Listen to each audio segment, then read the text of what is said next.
Hey! You are listening to the Grumpy Guy BJJ Podcast. Hey, what's up, guys? Got to take care of a few things before we jump into this week's episode. First, our Ramping Isometrics for BJJ program. It is a 12-week program, all laid out for you. It's going to help you build strength and cardio in the fastest, safest, and most convenient way possible. This is how James and I have been training for the past year, and we love it. So we put this program together so you can just follow along, and we are certain you will see and feel the benefits that we do. It's only $15. Just go to grumpyguybjj.com, click the drop-down menu in the upper right-hand corner, and you'll find it. Next, R3. This is our K2 D3 supplement. It is a combination of those two vitamins, D3 and K2. These are two vitamins that James and I have been taking for a long time that really help us recover from hard training sessions. And for only $15 with free shipping, you get a whole month's supply. I was going to pull up some studies explaining the benefits of D3 and K2, but I'm not going to insult your intelligence and pretend to be a fucking scientist. I take it. It helps me recover. That's it. So for $15, check it out. And last but certainly not least, we have partnered up with Jiu-Jitsu.com. They have a ton of awesome BJJ instructionals, and they have hooked us up with a discount code for our listeners. It's Grumpy10. So what you got to do is you go to Jiu-Jitsu.com, which is DIGITSU.com. Find the instructionals you want, throw them in a shopping cart. In the little discount code box, you type in Grumpy10, which is just GRUMPY and the number 10. 10. That's it. No spaces. Boom. You get 10% off. You're up and running. They got a nice app you can download on your phone. That way you can take your instructionals right to the gym with you, watch the technique, drill it. It's a pretty sweet setup. So once again, DIGITSU.com. Discount code Grumpy10, GRUMPY10. Simple as that. To find all this stuff I just got done talking about, go to our website, grumpyguybjj.com. Click the drop-down menu in the upper right-hand corner. There, you'll subscribe to our newsletter for podcast updates. You'll find links for the Ramping Isos program, the R3 Recovery Supplement, and then under the Programs and Products tab, you'll find a link to Jiu-Jitsu.com. And let's be honest, if you guys can't figure out how to navigate a website by now, there's nothing I can do to help you. So quit fucking around, check it out, train hard, and let's get into this week's episode. All right, I think we're good. Okay, so... Here we go. All right. Here we go. Jumping right into it. Z's here. Yeah. Episode 125. Oh my God. None of us have the coronavirus yet. Nope. I think I've had it twice already, so I'm the only guy who got reinfected. That's what I've decided. So you could sell your blood. Maybe. As the cure / vaccine. Yeah, I don't know. Does it work like that? I don't think so. No. Unfortunately. That'd be pretty easy. Just find someone who's had it and get their blood. But anyways. So Okay, coronavirus free in the studio at the moment. So we'll start off with the Pokemon update. Let's start out with that. You gotta read it to me. You know way more about Pokemon than I do. This is a Garvantula. It evolves from a Joltik. Joltik is its first stage. It has 90 hit points, and it's electric / grass type. Grass type? Yeah. I didn't know that was a type. It is. And then it does double thread, which does no damage. And then Electro Web, which does 30 damage. Under double thread, it says this attack does 30 damage to 2 of your opponent's benched Pokemon. Apply weakness and resistance. Oh man. And then under Electro Web, it says the defining Pokemon can't retreat during your opponent's next turn. Okay, read the little thing in the corner that tells a little story about it. Okay. You tell us all the stuff we don't necessarily know. When attacked, they create an electric barrier by spitting out many electrical charged threads. Nice. Yeah. Cool. Sounds good, man. What did we go over in jiu-jitsu this week? We went over the double. We went over the double leg and the single leg. Nice. Yeah. How'd you do on those? Of which one? Either one. Which one did you like better? The single leg or the double leg? Single leg. Single leg? Ooh, I like that one better too. Yeah. It kind of depends. Sometimes I'm in a double leg mood. Yeah, single leg's fun.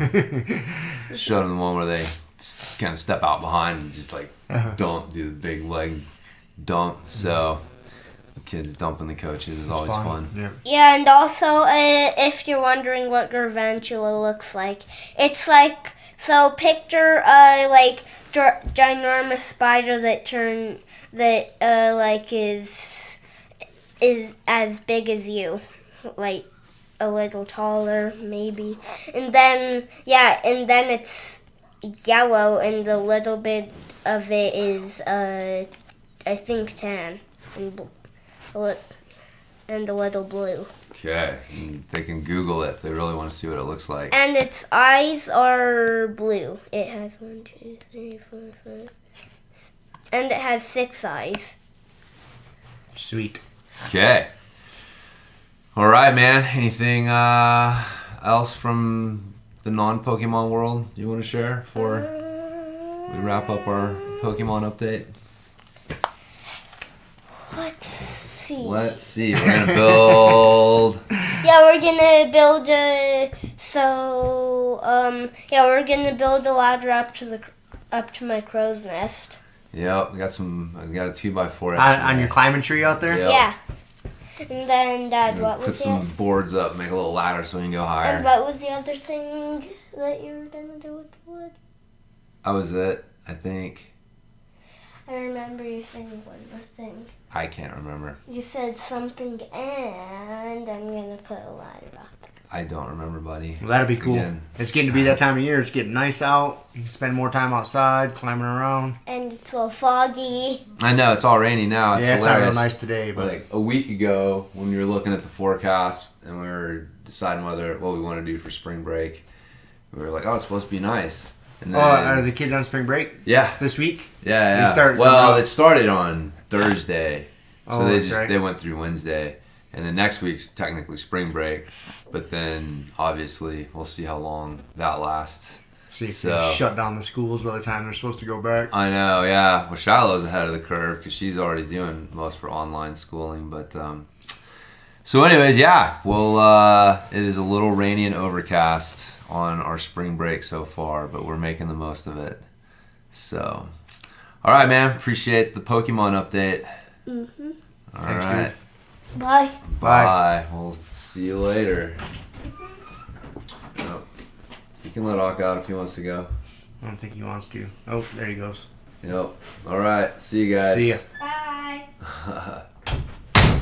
All right. Pokemon updates. Pokemon update. Yeah. He's been liking banging them out first thing in the episode. Yeah. Lately, so. Early. Get it done. I can appreciate that. Cool. So. He slid it under the door for us. In case we were worried. Yes. If we wanted to review. In case we wanted to review. Exactly. I'll get it. Just so Aka doesn't step on it when Ruin he it. comes back in. But anyways, we're here. We're here, man. Crazy time. It is a crazy time. Everybody's shutting things down. Yesterday's news a week from now. So yeah, by the time everybody hears this. Yeah, who knows what'll happen a week from now when you guys are Everybody will. Yeah, I know where it'll be. So... But, yeah, for the time being, though, we got jiu-jitsu still. Yep. So, it is, interesting. A lot of people's gyms are shutting down. So, what do you do then? Is that... the only gyms I was aware of shutting down were, I know over in Denver on the Front Range, yeah, a lot of gyms were putting out that they're closing down for the next 2 weeks. That's pretty much the standard thing in, most cities. Is it any densely populated areas where the disease... The pandemic is spreading. That fucking word, man. It just sounds terrifying. Induces panic. And it does. Wait a minute, man. What are we really dealing with here? It's not fucking sleeping sickness in the Congo or something. I mean, there's true... Yeah, there's two things that are wipe people out. This is not one of them. No, man. It's not one of them. That's what I do. This is such a weird thing. I don't understand the panic. I mean, we were talking about it before we hit record, but yeah, it's a weird thing, man. Yeah, older, unhealthy people are susceptible. And there's risk factors. There's risk factors. It's not if you get it, you're going to die. It's not like the fucking bubonic plague. If you're older, if you're obese, you're unhealthy, you have, history of respiratory problems, yeah, it's definitely a concern for you. But guess what? The regular flu is the same way.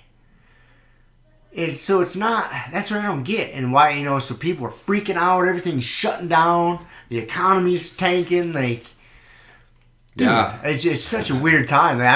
It's weird. Like, I can't wrap my mind around all the chaos and people freaking out. Yeah. My family lives back in Michigan. My mom works at the schools. And my dad just texted me yesterday, said they shut the schools down for the next 3 weeks. Yep. I mean, I'm sure a week of that is probably spring break, so they added two to it. I'm speculating. I know their spring break differs a little bit from what we do out here, like within a week or two. But yeah, it's bananas, man. Yeah, everybody needs to just simmer the fuck down. Yeah, I don't know. The leadership at the top started fucking panicking, is what it feels like, and then it was just this domino effect, and again, like I have this. There's just a feel of the times, this social justice warrior times that we live in. That this reaction, it kind of has that feel a little bit, like just like we're just you can't like we were talking about, like there's risk factors for it, and instead of like really highlighting the risk factors and really like working on people that have these risk factors, trying to mitigate their chances of getting it, that's not the focus, because you'd have to tell people like, hey, if you're obese and you smoke or you match these things, and like we can't do that, and so because you might hurt their feelings, right? Because it's like we have to do something that everyone involves everyone, because we can't single people out. But we should, in a case like this. This is where singling people out is what's best for everybody. Yeah, profiling people has a place. Yeah, and this is a place for it. Yeah. Guess what? You have all these other risk factors. You are very susceptible to this. Yeah. Stay home. Yeah. I mean, the thing is it's the precedence that it sets. It's like we deal with shit like this all the time. A really bad flu season can be, but we don't things don't get shut down on this level across the board. Like, that's the thing, is like, so what are we going to do now? Like, shut down every time there's some weird thing that pops up? Well, and you made a good point earlier when we were talking. Everybody's solution right now is to shut down. Well, so, okay, let's say, quote unquote, we all shut down for 2 weeks. It's not going to be fixed in 2 weeks. No, yeah, that's... So what are we going to do in 2 weeks' time? Dude, I don't know. It's going to be worse, because it's going to spread, and we're not going to contain it over the next 2 weeks. We're not going to find a cure for it or a vaccine in the next 2 weeks. No. Nothing is going to improve in 2 weeks' time. No. So what's the answer then? Okay, cool. You shut things down for 2 weeks. Now what? Yeah, we can't. 2 weeks are up. No, what are you going to do now? Oh, we just shut down. Are we that short-sighted? Like that's a really frustrating thing. Like, okay, what are you doing in this 2 weeks' time that's going to make 2 weeks from now better? It's just everybody has to do their part. Again, like that's the thing, is like the way that it's been portrayed, and that's the thing, like the whole flattening the curve thing. Like I said, that was the biggest, them getting everyone to swallow that line, just because no one's ever heard that before. You know what I mean? Like, you do shit like this to cure it, to get rid of it, to make sure that okay, we're gonna do this for 2 weeks and it's gone. Right? Like that's why we would do it. If you had a flu, like you would, and you hear of like schools shutting down because everyone's getting sick. Like we had that happen. We did that just kind of within the past year or two. That happened. Yeah, it happened within the last year. So we had some local high schools that got like a really bad flu bug or stomach bug or something that went around, and they shut it down. They shut the schools down for like 3-4 days. A couple days, right? And disinfect. Because the idea is that we're gonna all right, we're gonna shut down for a period of time, and we're going to come back when it's done. Right? Like, that's our mentality. And so now they're telling us, like, oh, you guys got to fucking shut down. And so our mentality is like, okay, cool, we'll shut down, and in 2 weeks, like, it'll be controlled. And them getting us to swallow this flatten the curve thing, where it's like, no. It's still not going to be controlled. It's still going to be going on. you're just going to slow the curve. Like, we're still going to get to this fucking point, right? It's just what we got to do. Like, and that's part of what they're selling us on, is that we have to slow the curve so the medical system can keep up. And that right now the medical system is getting so slammed with cases that if we don't slow down the curve, the medical system is going to get overwhelmed. And so it's not that we're not going to fucking end up at the same point. It's just we have to slow things down enough for the medical system to be able to keep up. That's the selling point. Mm-hmm. That's what they've got us to buy. And that's where it's like, wow, that's, like I said, like the best fucking trick the devil ever played on us was getting us to believe he didn't exist. Yep. Or whatever. It's like, fuck, man, that's that right there. Like, they just reset our expectations completely. So we know that in 2 weeks nothing's really going to be different. So what does that mean? What are we going to do different now if nothing's really changed? And it puts so much fucking like power in the hands of this like World Health Organization that it's I mean, if you want to go total conspiracy, right? Like, you've got this the World Health Organization, right? Who's going to argue with the World Health Organization? They have nothing but our best interest. Right. You might argue with the United Nations, but you're not going to argue with the World Health Organization, right? So you got this global entity that has influence over world governments and is able to, on some, like, they say it's a pandemic. Now all of a sudden, all the world governments have to fucking react to this global institution's what it says. And now, so we've got this global institution putting us in this position where it's like we're being told not to congregate, and we're like one step away from martial law. And like, it is, if you really, really, really wanted to fucking smoke a bowl and get all conspiracy theory on it, like, man, it's kind of fucking scary times. Oh, believe me, I kind of lean towards that side. I don't go full like flat Earth, space is fake conspiracy. Yeah. But as far as like big organizations and them leading us down certain paths and controlling us, like, dude, I see that. Like, I tend to lean towards that. Yeah. And I look at this whole situation through that lens. Yeah. Definitely. Like, you can't not. No. Like, I think you're a little foolish not to. Yeah. I mean, without being a fucking tin hat, aluminum foil hat weirdo. Yeah. Yeah, dude. If you just look at the writing, like, okay, it's election season. So we got maybe new president coming into power. And unless the Democrats really disrupt society and piss people off with their leadership, there's probably not going to be a change. Yeah. And they see that because they don't have a real strong candidate to beat Trump.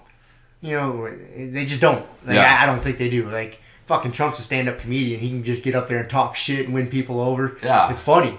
And who was Joe Biden going to beat him? Like, unlikely.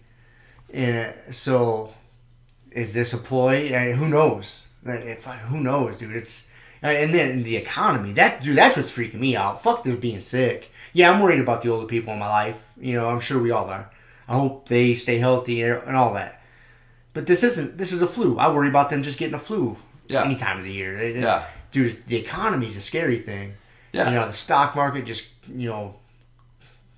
taking a shit this past week.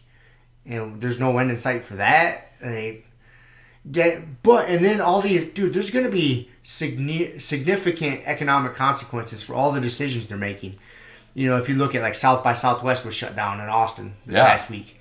That's a huge blow to that city and to people directly affected by those industries. Same thing with the Arnold Fitness Classic in Columbus, last weekend, the weekend before. By the time you guys hear this, it'd be like 2 or 3 weekends have passed, but they shut that down. That's huge. All the economic, fallout from that. The NBA, the NHL, March Madness. Yeah. Dude, there's a ton of just everyday blue-collar workers that are missing out on money from that. Yep. And so they're not going to be buying stuff.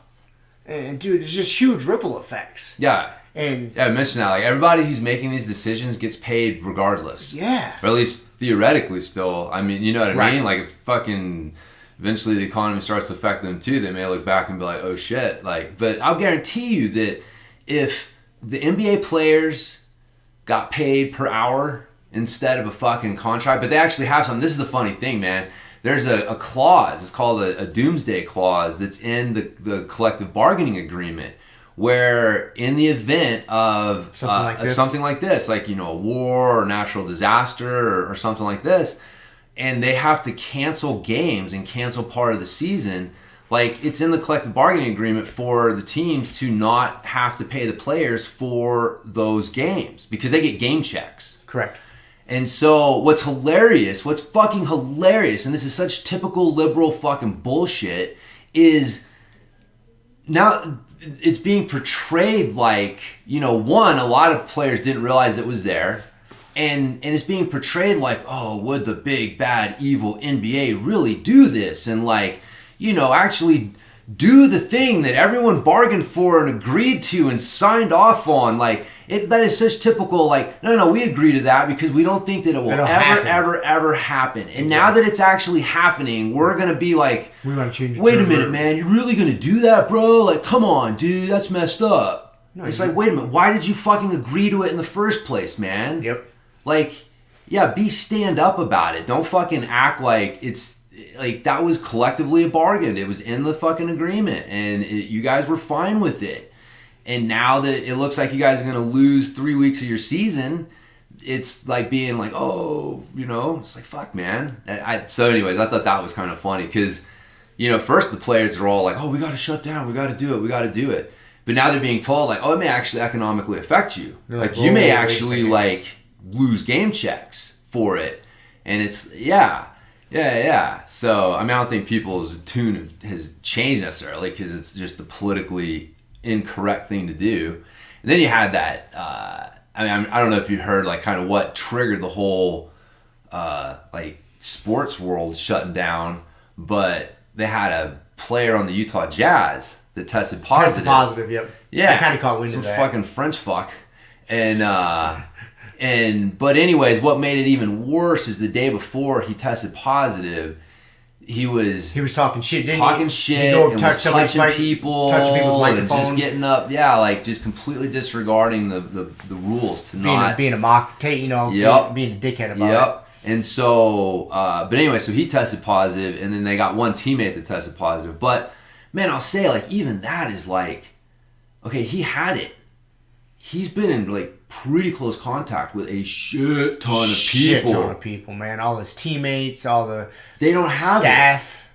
It's not like the entire Utah Jazz facility is infected now. Right. It's like, okay, if it was just, again, it's okay, it's not good, but it's like the way it's being portrayed is that if you were even in the same room with someone that has it, like, you're going to fucking get it. It's this highly contagious thing. That's why we can't allow gatherings of 100 plus people because the odds of someone fucking spreading it to everybody is just so fucking high that it's just not worth it. But it's like, wait a minute, man. Like, way more people would have this shit if it was that contagious. Was the case, yep. So, like, what the fuck's going on here? So, yeah, again, it's like things just don't add up. No, they don't add up. And people's reaction to it is, it seems to be more conditioned by the script of the times as opposed to like rational reaction. Yep, I agree. Yeah. And everybody freaking out and buying fucking toilet paper. Yeah. Like, come on, people. Like, what is going on here? Like, such sheep. And people do just freak out and they see what everybody else is doing and like, oh, I must need this really bad. If everybody else I don't know why I need this, but I need it. Yep. And everybody else is buying it, so I better go get myself some. Like, what the fuck, man? Yeah, you're afraid people don't want to miss out, man. If you see everybody else doing something, they must know something you don't know. That's right, so. And just follow and ask questions later. Keep going, man. Yeah. Yep. That's why, again, you got to be real careful with people. You can't spook them. I know. So. People are so fucking stupid. It's frustrating. Mm-hmm. And it really is. Yeah, there's going to be, because, dude, we're going to feel the effects of this for quite some time yet. You know, the economic effects. That's what's bothering me is like, come on, man. I mean, granted, our economy's been really good for quite some time. So we were due for a course correction of sorts. Yeah. It's just, it's just the ebbs and flows of things. And so maybe we were in a fragile system and it took something, we were right on the tipping point, and so Yeah. something just kind of pushed it off the edge. But to push it off the edge like this, dude, this is like a headfirst dive off the edge. Yeah. Shutting all this shit down. Like I was telling you guys beforehand, I was listening to, I forget what type of business the guy had, but a guy in Columbus, Ohio, because that's where the Arnold Fitness Expo goes on, and they canceled that. And I believe the guy said that weekend of the Arnold, or even that week leading up to the Arnold's and that weekend, he earns like 30% of his yearly income that week and weekend. Because it's such a big event. And that just got stripped from him. So he just took a 30% hit. And like, dude, that's huge. Yeah. And there's going to be a ton of people like that. A ton. With all this shit getting affected. And that's what I don't think people are really wrapping their minds around. You know, like, just, there's so many unintended consequences. Oh, just shut this down. Well, pump the brakes. Hold on a second. You don't just shut down without affecting things. Yeah. You don't just cancel things without affecting things. Yeah. And I was listening to this lady was a bartender in Austin because South by Southwest got shut down, and she just strictly works at like a convention center. Like it's not a regular bar where you have patrons coming in anyways. I mean, their business is conventions, and when South by Southwest comes to town, she makes good money. And there's like a whole month leading up to or around to where she's like, we bust our ass and work hard for like this month, but then we're set for a little while, and we plan on this, and that just got stripped from us. And that's what people aren't thinking about, that kind of stuff. Yeah. There's ramifications to these decisions, and again, it goes back to it's not that bad of an illness. Yeah, it sucks if you get it, but it's the flu. It's not just gonna take you out like some flesh-eating fucking bacteria that's just gonna ravage your system and you're done. Like it's the flu. It's man. Not a death sentence. No, it's not a death and sentence. That's how it's like being portrayed. That's what's so frustrating. Like, come fucking on, man. Yeah. You're willing to sacrifice. We had a great economy going, everything going good. You're willing to sacrifice all that for what? Yeah. Well, again, man, because you can't. Like, if you don't do everything that you can, then on some level, you're implying that, well, just some people have to die. Like, for the cause of the greater good, some people are going to have to die. So we're going to tank the whole greater good to protect those fragile individuals. But that's in this day and age. And that's what I'm saying. That's why I feel like this has this social justice warrior nonsense feel to this reaction, which is that we have to protect the most vulnerable in our society at all costs, even if we are disrupting other, established things that have value for a lot of other people. Right. If we feel like they are causing problems for the most vulnerable in our society, I mean, that's that term that gets used over and over again to describe, you fucking fill in your minority or, gender. What, you know what I mean? Like, that's the deal. And so we've been conditioned to think like, yes, that's what you have to do. We have to do everything that we can, and if you don't, you're a monster. And if you don't support this, then you're a monster. And then label me a monster, because that's not the correct. I know, but that's again, I said, like, that's what I don't like. I feel like at some point someone's gonna have to, a real leader's gonna have to step up and say, look, we got to do what we got to do, but we also got to keep things going. And there's a quiet courage and bravery for the people that continue to do their jobs. Yep. And yes, they risk getting sick, but they understand that the greater good has to continue, and we have to show up to work, and we have to keep things running. And like that needs to be applauded at some point, because right now it's being demonized. Yep. Right now it's basically, man, if you're going to work, like, you're almost like supporting the coronavirus, and that means that you're contributing to deaths. Like, you're a monster. Yeah, fuck those people. I know, but that's the danger. It's like, once you let that narrative start, and once you start accepting it, it's like, where does it end? There's no fucking end to it. Like, at some point, somebody has to point out, like, man, no, the people who are just punching the clock, the everyday Joes who are continuing to brave this thing, like, they're the real heroes. Yep. Because if it wasn't for them, none of us would have power, none of us would have food, none of us would have, like, water. Like, these things have to continue, and people have to show up. Like, we can't shut everything down. Like, that's not practical.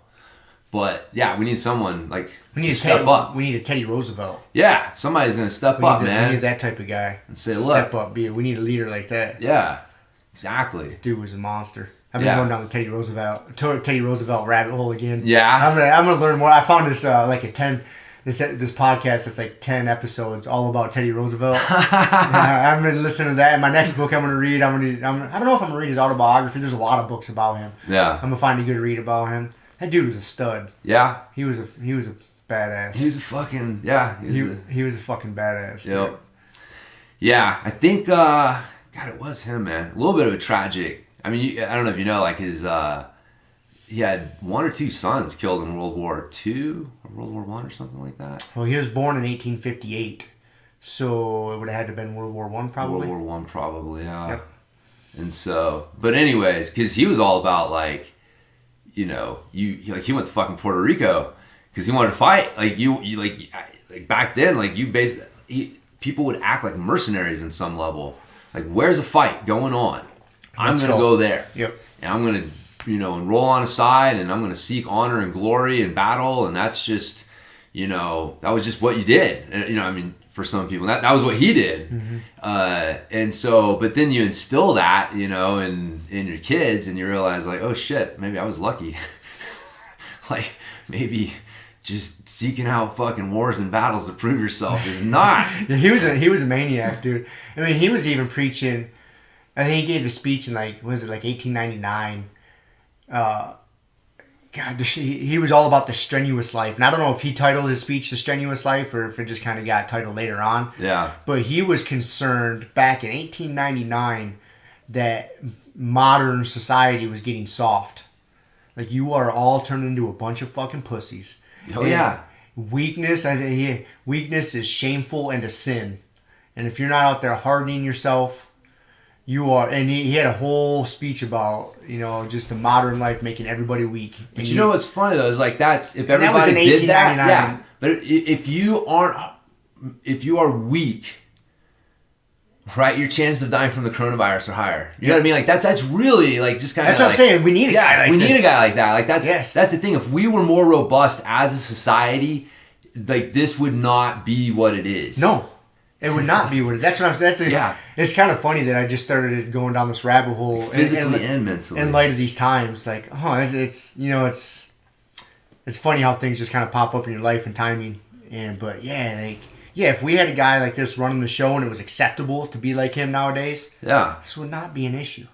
Well, yeah, but I mean, it'd be an issue. I just mean like what he was saying is right. True, and if more people, like I said, we've touched on this. The problem is we say this like, oh, if you have a risk factor, you need to be careful. But then the problem is your average American is obese.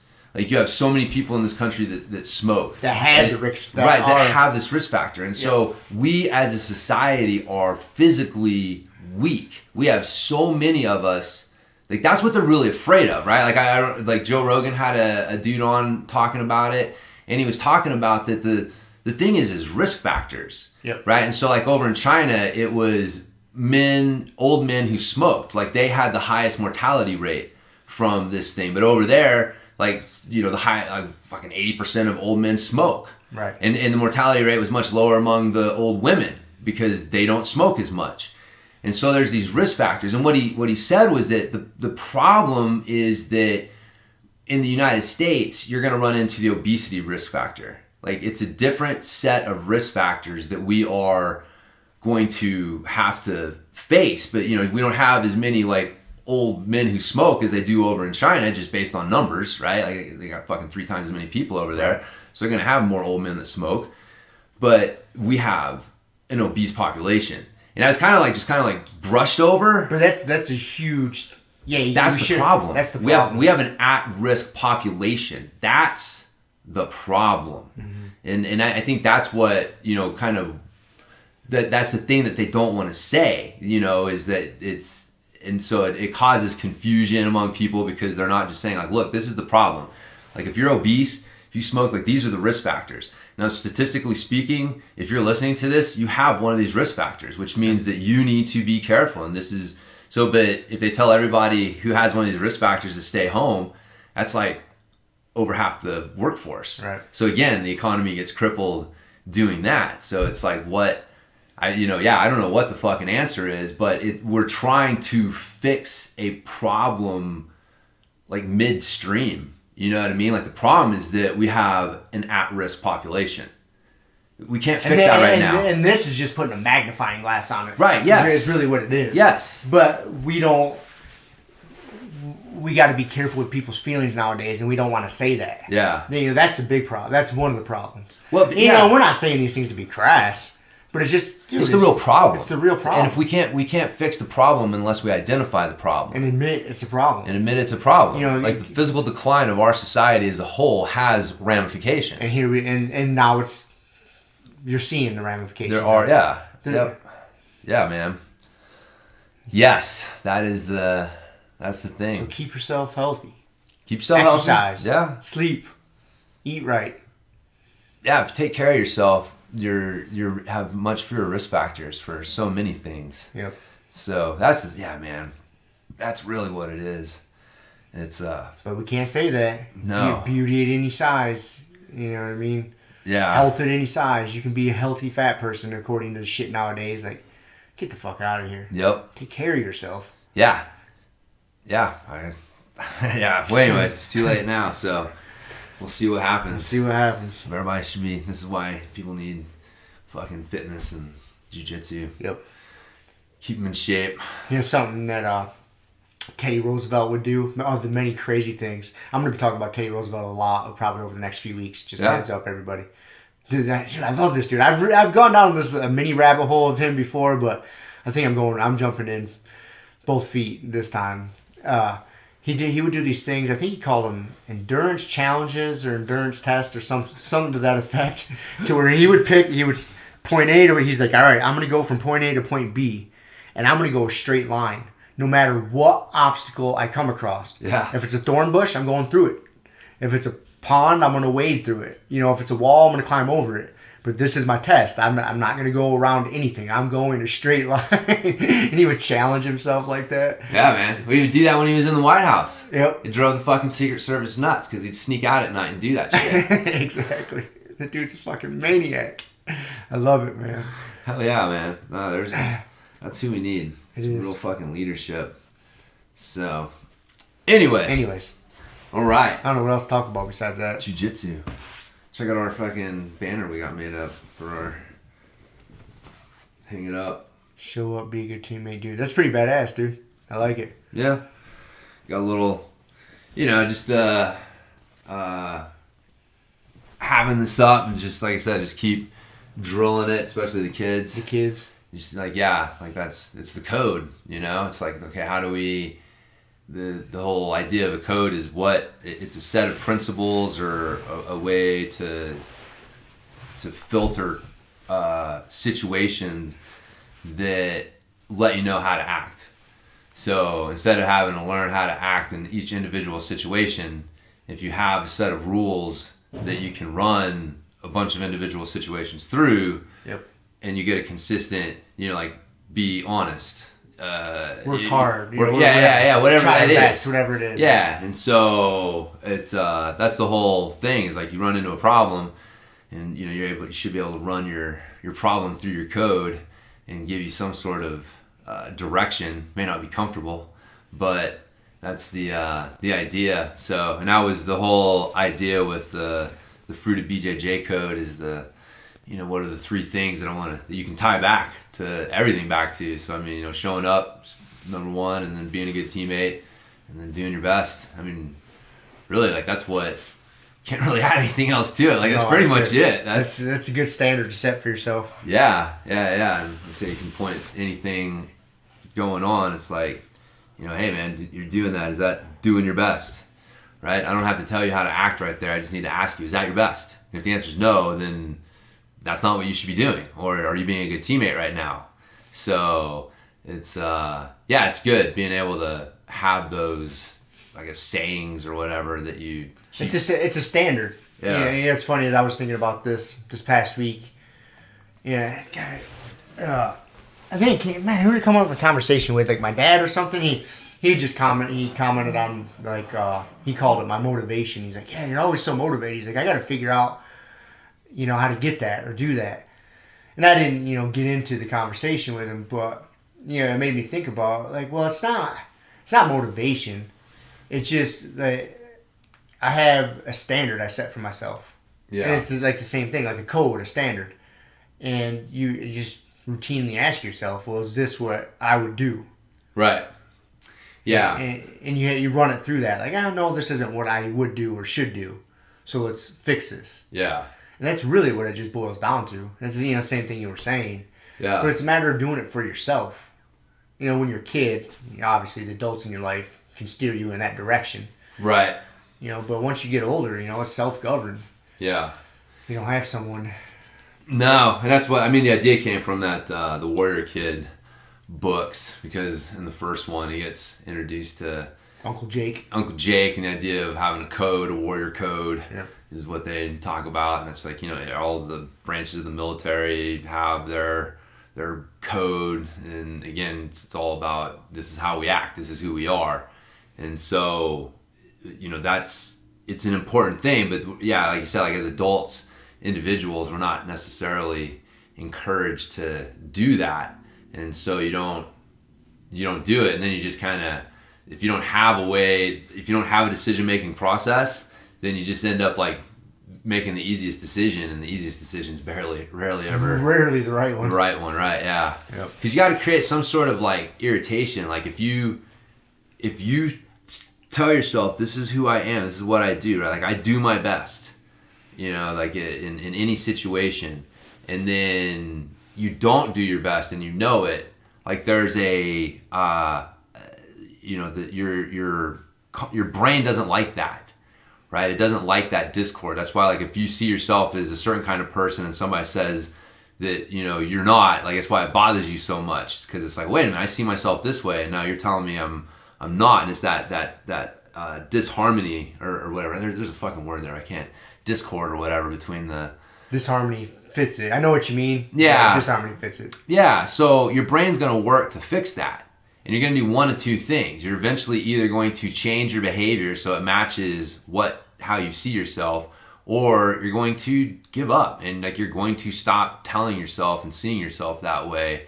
And so that is, like you said, it's not motivation. It's that you just don't want to have to deal with that disharmony between who you see yourself as and the standards you've set, and then your actions not matching up to that.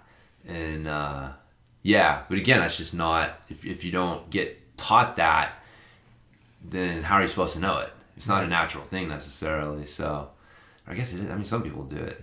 No, I don't know if they do it naturally as much as they see it and they then consciously start to like emulate it. Right. But you can, on that note, you can learn that at any time. Oh yeah, for sure. If you're not living that lifestyle, and you're starting out in jiu-jitsu and you're getting involved in that community, you're going to see a lot more people that operate like that. So you have some models to look at, like, oh, okay, I see how he's doing things. That's the big thing about a jiu-jitsu school or community. Like, you're surrounded by a bunch of uncommon people. Yeah. And a lot of people, behave like that, in theory.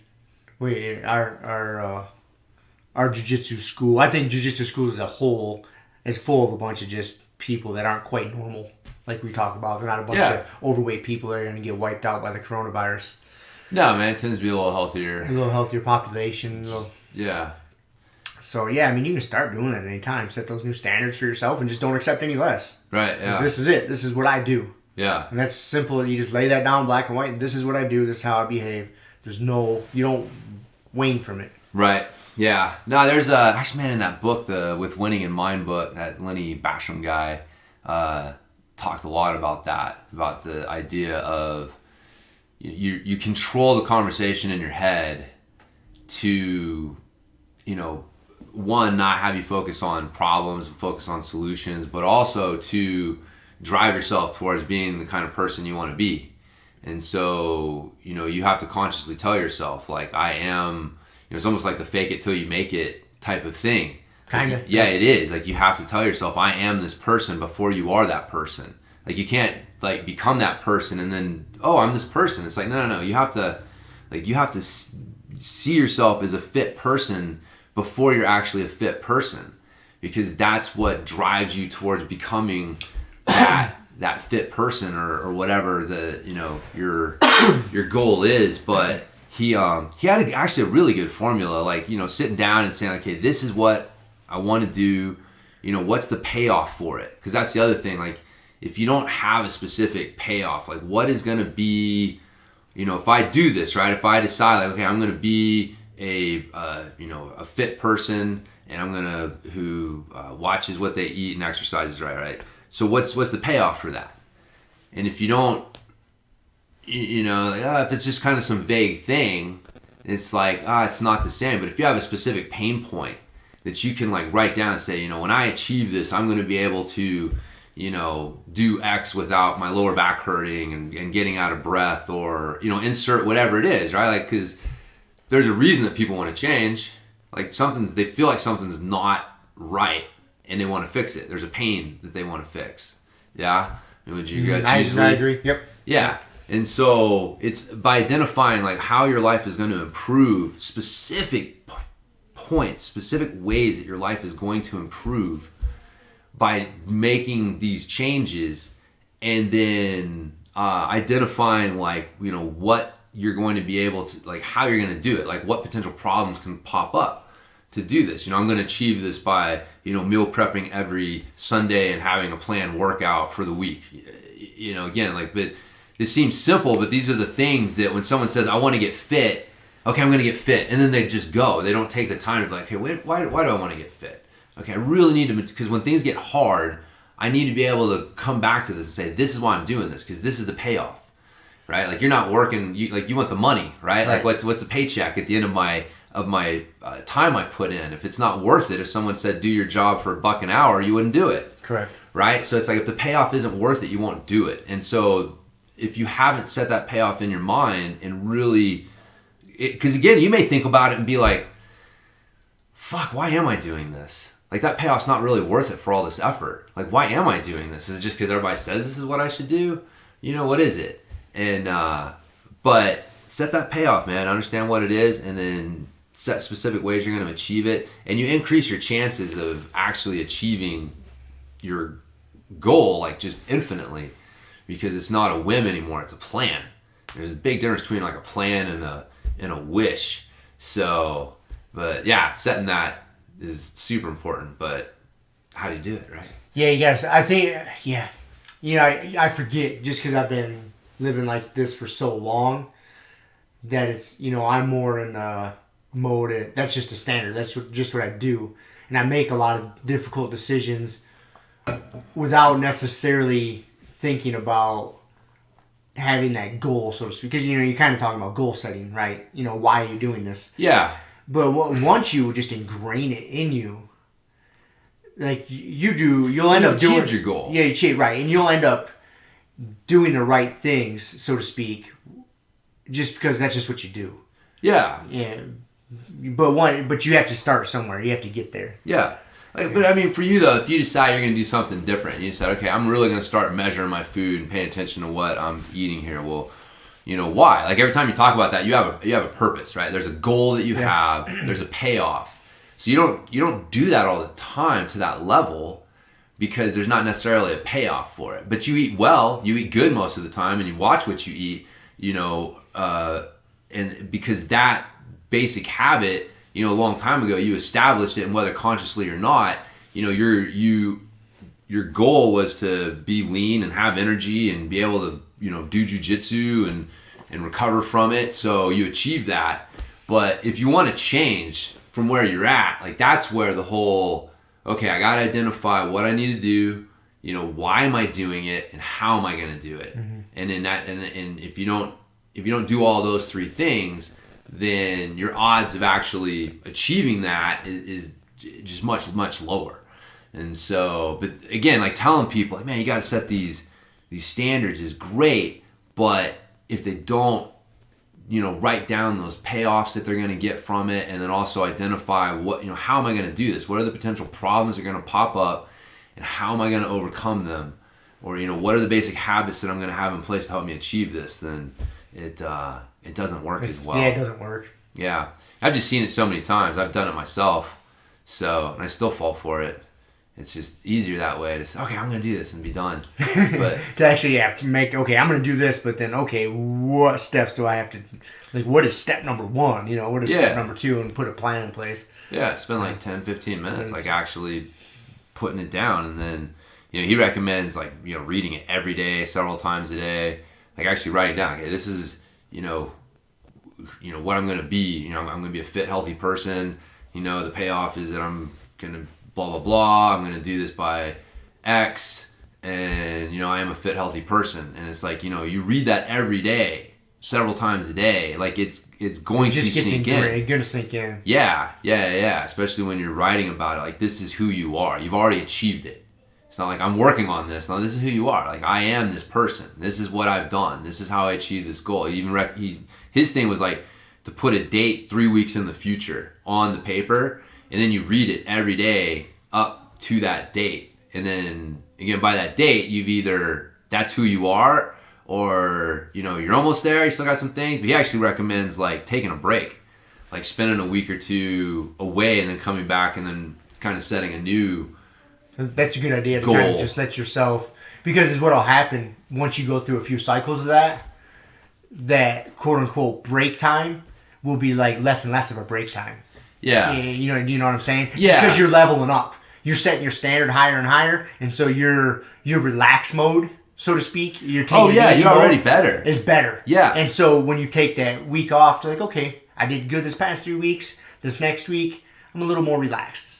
But that little more relaxed ends up being a next level up. Yeah, maybe if you didn't achieve 100%, you got Right. 60. You're still 60% better than you were. Right. And that's the thing. And it just builds. That momentum just builds. And you got to put an end date to it. I like that because, you know, you can get stuck in the like, well, I haven't quite achieved it yet. I can't move on to anything because I haven't quite achieved this one yet. You know, I'm not perfect with this yet.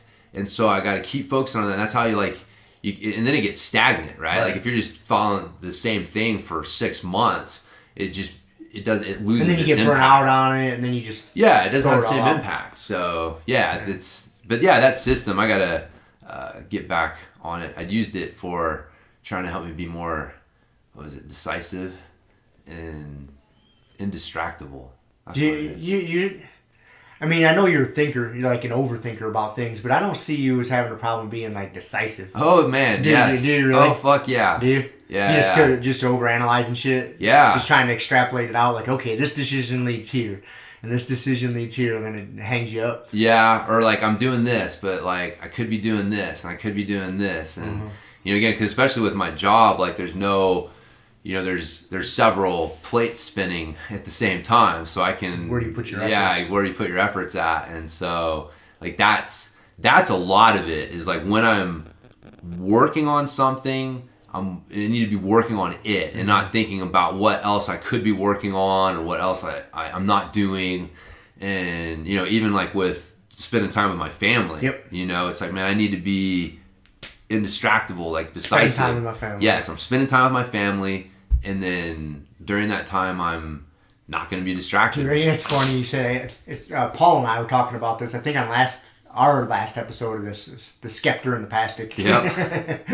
And dude, I'm terrible. I have it's all about being in the moment, right?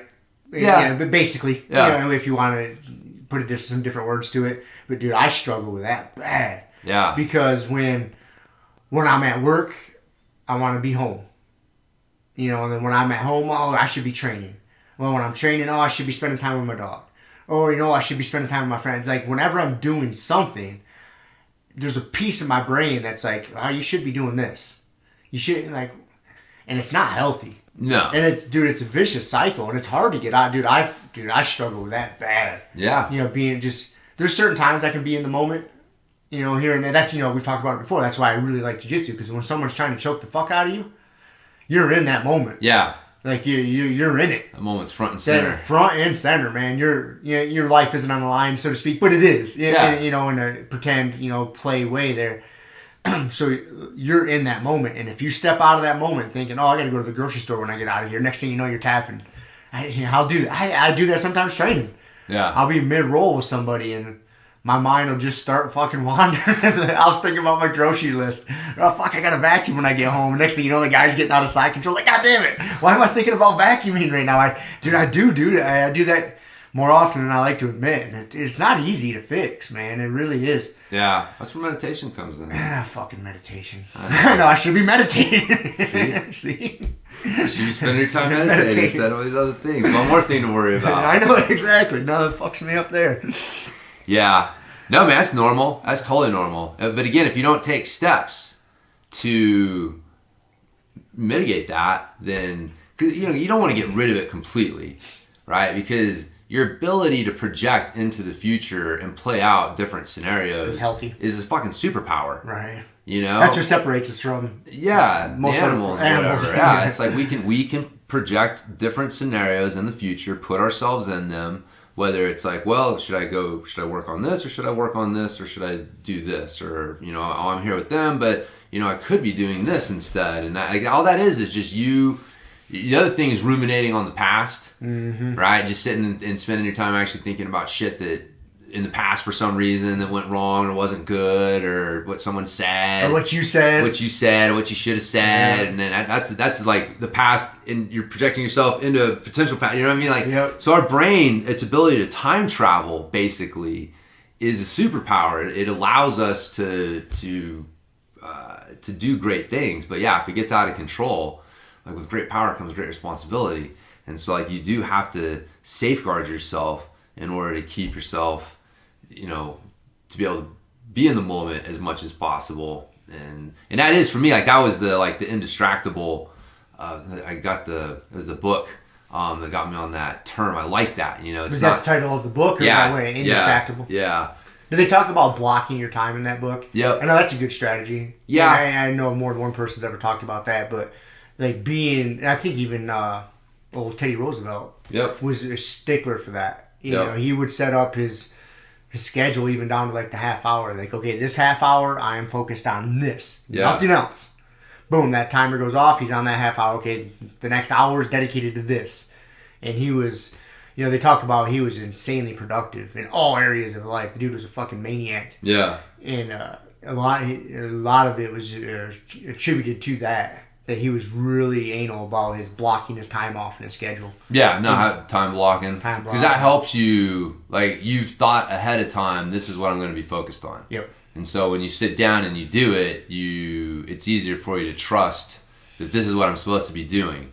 You don't second guess yourself. I didn't decide this in the moment. Right. And this was decided a while ago, and now all I got to do is just execute it. Yep. And so, there's definitely something for that. I mean, like, I block out time for, really, like, with a family, hanging out with Shiloh and Z and Kiele are the big ones that I make sure, like, man, I got to block these things you have to, because those are the ones that, I'm going to sound crass, but, like, those are the ones that don't necessarily, like, pay off, right? Right. So it's easy to just discount them and get rid of them. Yeah. And cut into those times. Yes, yeah. Those are easy to get rid of. Yep.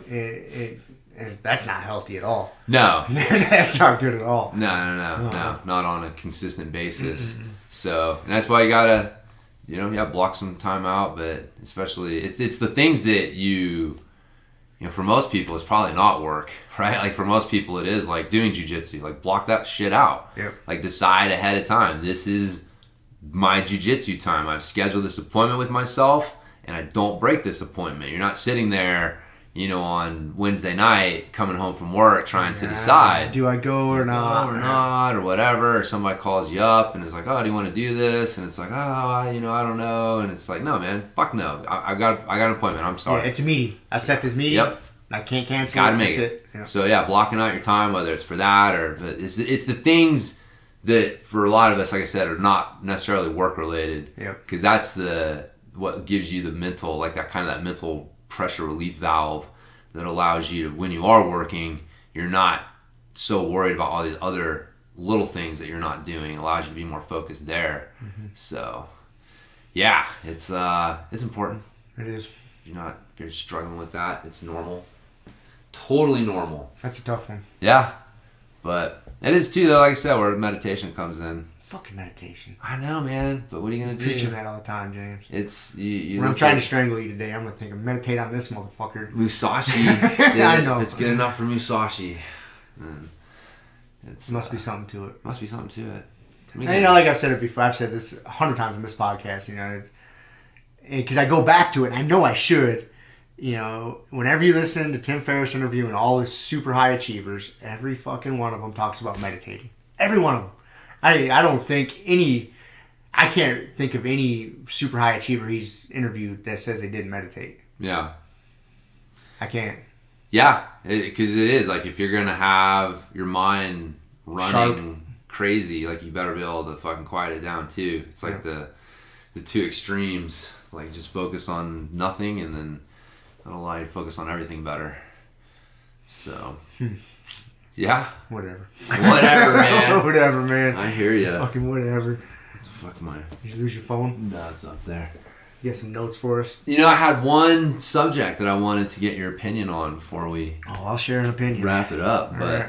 So I'm trying to teach the kids to do arm bars from mount. Oh yeah, you mentioned this last week. Yeah, it's a fucking shit show. Is it? Yeah, and I was really like, man, this is just, you know, it's. I was thinking about it, and so I came up with this whole idea. And remember, you know, I tend to justify my reality. So if I think that teaching kids arm bars is hard, then there must be some justification for it. Which is that the reality is you don't do an arm bar from mount. No one's ever arm barred anyone from mount. I have. No, you haven't. Yeah, I have. I guess like if you can get the underhook one. Okay, so that's not what we're talking about. We're talking about like your traditional arm bar where you have the arm between the legs and you are squeezing your thighs together. I can see where you're going already. Like the old traditional way of teaching it is you have the guy on bottom bench press you. Yep. And then you put your hands in, so to speak, in like the CPR position. Mm-hmm. And then you pivot, you spin. Like it's a cumbersome way to teach your arm bar. And we always teach things like slow and grinding and controlled. You can't get that arm bar like that. It's like you got to spin. And we teach people not to flop when they go for the arm bar. Teaching it that way induces the flop. Yeah. You know what I mean? So yeah, I see where you're going with this. So but I guess like my thing is it's not mount that you get that from. It's S mount. S mount's better. It's the only way to do it. Even if you swing your legs, even if you do the swinging one, you do end up in. There is a moment where your body is in an S mount position. Yep. You have swung your leg up under and the legs kicking over the top, the knees leading the way. Like that is S mount. Yep. And then you swing that over. You're just not stopping there. Yes, exactly. But you flow through S mount. Yep. So it's not mount. It's S mount. So if people can't do S mount, why are we teaching them arm bars? Yeah, we should be teaching them S mount first, as a position, right? Not an arm bar, right? This is how to transition from mount to S mount. These are two different positions, and you need to know how to transfer to it and maintain control in it, and then you get the opportunity to hit an arm bar or a choke or all sorts of other things. Mm-hmm. So I mean, would you? I agree. Yeah, I agree. That makes sense. And so if you can't do S mount, if you can't transfer from mount to S mount, the armbar should not be something that you're learning. Right. I mean, I would say that for like white belts too. Yeah. No, you bring up a good point too. Go ahead. I was about to say something, interrupt, but go ahead. No. I think that's kind of my point, and I was just thinking about the analogy, right, of like, oh, people don't like leg locks for some reason, if you're passing the guard because you're giving up position to go for the submission. But you can make the same argument for an arm bar from mount. Like you're giving up mount. Giving up mount. To sit back, and you're giving up position. Like you better make sure that you get that fucking arm bar, because if you don't, you have given up position and now you're fucked. Mm-hmm. And so but what the thing is it's not giving up position. It's giving up position without understanding how to control where you're going properly. Right. That's the problem. If you just sit back for an ankle lock and you don't understand how to control that ashigarami game properly, you're going to give up position. You're going to get fucked. If you just fucking whip for an arm bar and fall off, you're giving up position. Yep. So it's the position that we need to teach people, not the submission. I know it's fucking crazy. Revolutionary. Right, revolutionary. It's something that we all say, right? But it's like, it does. The more I think about it and I find myself falling victim to it, that was falling victim to it. I'm teaching kids arm bars because that's what we teach people. We teach people submissions. Right. We don't really teach them the position that the submission comes from, right? Pit stop versus arm bar from closed guard, right? Like that's S mount versus arm bar from mount. No, it's so teaching people that position and then teaching them how to control that position is what opens up. Position plus reaction equals technique choice. And this is just a good example. Like you're really good at breaking things down. Is the like how we get there instead of just teaching the arm bar. Like I mean, that's what's helped you learn jiu-jitsu so well, and it helps you be a good coach, and not just jiu-jitsu but everything. You have just that annoyingly analytical mind that you can sit back and look at it. Like, okay, wait a second, what are we really asking someone to do? What are we teaching them? What are we trying to get them to do? What is okay? Yeah, the end result is we're going from mount to armbar, but it just doesn't magically happen. Like, what are the steps? Yeah. And then you can really break it down. And yeah, I agree 100% because it's funny. When I was about to interrupt you a minute ago, I think it was last Sunday, I gave very similar advice to our friend Joel, firefighter Joel, one of the purple belt training partners, because he's a real athletic, explosive type dude. And he gave up, quite a few things when I was training with him because he was focused on these big exaggerated moves, these big explosive athletic moves, like going from mount to armbar without solidifying it all the way through. And instead of giving him like a real concrete example, we got done wrestling. I was like, hey, I'm just going to tell you this. You're smart enough. You got enough experience. Sort this out. I was like, you need to focus more on the micro moves and the micro fights within jiu-jitsu as opposed to these big exaggerated macro moves. Because that's where you're giving up everything. That's where I'm getting out, and that's where I'm catching you. Is you're doing these big macro, blah, like, and everything's just loose and fucking willy-nilly, and it's not good. And I could see his gears turn. And then later on, I told him that kind of early in the training session. And later on in the training session, he's like, because, and he made the reference too. He's like, yeah, like when I watch like you and Kevin or you and Randy wrestle, he's like, sometimes it looks like you guys are just being lazy.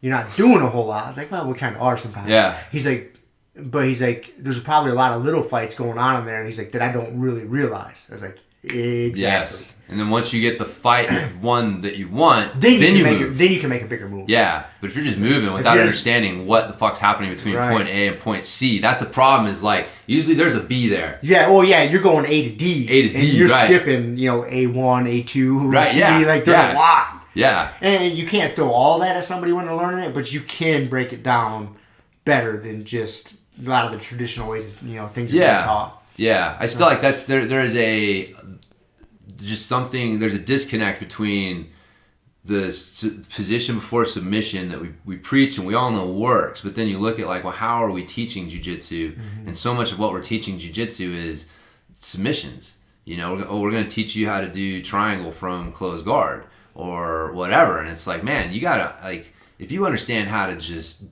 control closed guard and just wreck somebody's day with it, triangles are gonna happen. Everything else happens from there. Right. Triangles, arm bars, chokes, in the back, whatever. These things happen. But it's like, I was thinking about it. It's like, it's almost like a cliche of, white belts going for fucking arm bars and just giving up giant position, falling backwards, and it's like, why? Like, so why do we even teach them fucking arm bars in the first place if they're giving up position? If giving up position is so bad, right? If I'm not supposed to fall back for an ankle lock when I'm passing the guard, because why would you fall back for an arm bar? Why would I teach somebody something that they're giving up position to do? Right. And so that's where I was like, man, it's S mount. Like, until someone can do it, and really, like, the thing is you can do the move. Like, you can start on your knees, put your fucking weight on your hands, and then transfer to a 90-90 to a shin box, like, and making that 45 degree or 90 degree turn with your orientation. You can make that same exact move off of someone. Yep. So if you can't do it off of someone, you're not going to do it well on them. Right. Yeah. Why they're getting squirrely and moving around. Yeah. Right. And then what are we going to do? And then why are we teaching them a submission from there? So for me with the kids, man, it's like, one, I'm going to, do that. But like, that's why I like the Americana. The Americana from mount especially for kids, is money. Like, man, if somebody's pushing up on you, the same exact thing that's going to set up the arm bar is going to set up the Americana. You swim inside, and I just pin the elbow down and grab their wrist and then come under and grab, and I'm there. Like, the transition from someone pushing up on your chest to an Americana is fucking so, like, it's there. And then you're not giving up position. You're staying strong in mount. And it's such a better, I think, submission for kids to focus on from mount than armbar. But there's this tradition. Like, we armbar people from mount. Yeah, that's what we do. Bench presses. We swing around and hit the armbar. We swing around and we hit that armbar, man. And it looks great. Like, when you see somebody fucking doing the swinging armbar and whipping around, and you see some kid who's been, doing on an adult who's setting it up for him and all that stuff, and it looks fucking spectacular.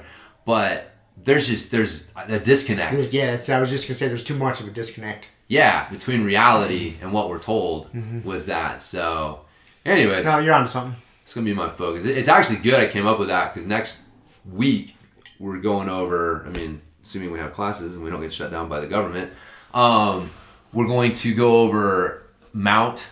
And again, like, I don't teach submissions necessarily. Like, I teach the position, and there's always a submission at the end of it, but I'm not teaching you the submission. I'm teaching you this position. So we're going to learn how to control mount. We're going to learn the different ways to control the different things, that just like you teach a kid how to control mount.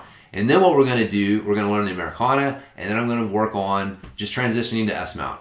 Not even worrying about like any submissions or anything from there, but like S mount is a reaction. You can force the reaction, but it's also just a reaction to someone like starting to roll over too far to their side. Like it's good mount control is what it is. And so anyways, that's why I'm glad I kind of came up with that. Teaching the kids, man, dude, I was like, this is crazy. Trying to teach kids arm bars from mount. Kids will show you where your coaching flaws are, that's for sure. Oh my God, yeah, I'm basically having to hold my arm up here. Hold on to my arm while I scoot you around me and put your leg over my head and then fall back. Okay, that's kind of it. All right, next. And it's like, this is fucking insanity. So yep, kids will show you your coaching flaws, that's for sure. Yeah, man. Try to teach a 6-year-old something. Yeah. So what would you teach? Would you teach I guess like the pimento choke from S mount? From mount? Oh, from mount? Yeah. Because that one you did from mount. Mount, you stay in mount and you stay really controlled, and you can learn how to shift your weight, and kick one leg straight, kind of like straight behind. Yeah, you're not going to full S mount. You got to shift your hips a little bit, hips, it's not as big. Or you can Suzanne Summers it and really squeeze when they really start, trying to get away and control. Yeah, I think the pimento choke and the Americana are kind of your two like money what you do from mount, submissions straight from mount, and then teaching people how to transition from to S mount based on their reaction kind of thing. And then maybe by Thursday, there's a joke there, man. Like our boy Ken came up with, he's like, dude, my Thursday jiu-jitsu is like so much better than my Monday jiu-jitsu. So we just got to get through Monday and Tuesday, and then by the time we get to Thursday, because you have a chance to drill shit a few times. Like, you're always gonna suck the first time you do it. So yeah, by Thursday I might be able to show some attacks from S mount. But I think if people can do that, man, I think that if you can, understand how to use the collar choke to fuck people's day up, look for Americana, and then transition to a really tight, good S mount that they can't get out of, like you're set up for a lot of attacks, taking it back, chokes, all kinds of stuff. It's easy. It's like takedowns, man. If you get the entry right, like the takedown's the easy part. And so, like, just drill the entry. Like, that's the same thing with submissions. Like, man, drill the fucking positions. The footwork, so to speak. Lead, yeah, exactly. The positions that lead to the submissions. Like, once you fucking have those on lockdown, the submissions are easy. They just fucking come. So, anyways. Cool. Yeah. That's good. Well, right on, man. I'm glad. A good place to end it, huh? Yeah, I think so. So, yeah, work on your S mount, people. Be healthy. Be healthy. And you won't get the coronavirus. You can work on your S mount. Like I said, you can do a bodyweight drill, so you don't even need people to work on your jiu-jitsu moves. Yeah, if the government shuts you down and says you can't train jiu-jitsu, you can still practice. You can do ramping isometrics. Yep. At home. With you and your belt. Yeah. Exactly. So. Cool. All right, man. See ya. Thank you for listening to the Grumpy Guy BJJ Podcast. Thank you all for listening. You can find us on Podbean, Apple Podcasts, Spotify, and wherever else you listen to podcasts. Please make sure to subscribe and leave us a review. It really does help and will allow us to keep putting out episodes. If you have any questions, comments, or ideas, hit us up at grumpyguybjj@gmail.com. Also, go to our website, grumpyguybjj.com, and get signed up for podcast updates and get our free BJJ Improvement Starter Kit. That's it for now, so get on the mat, train hard, and talk to you all next week. Down clown with a permanent rep, a hermit now, boom. Doggy school, foggy cool, got a froggy outside Molly dude. Melancholy Daisy Duke, hanging by the lace of their shoes. No trace of the tools, shaped in your face, fuck the rules. Snooze you lose, one eye always open, in times two. No clue, but soon a brief monsoon might give you a view to choose. Stay tuned, include, won't conclude. To the end is near, beware there's consequences for what you do. To me and demon, a devil of many levels, I keep on feeding for several of them rebels. Me, myself, and I. Me, myself, and I.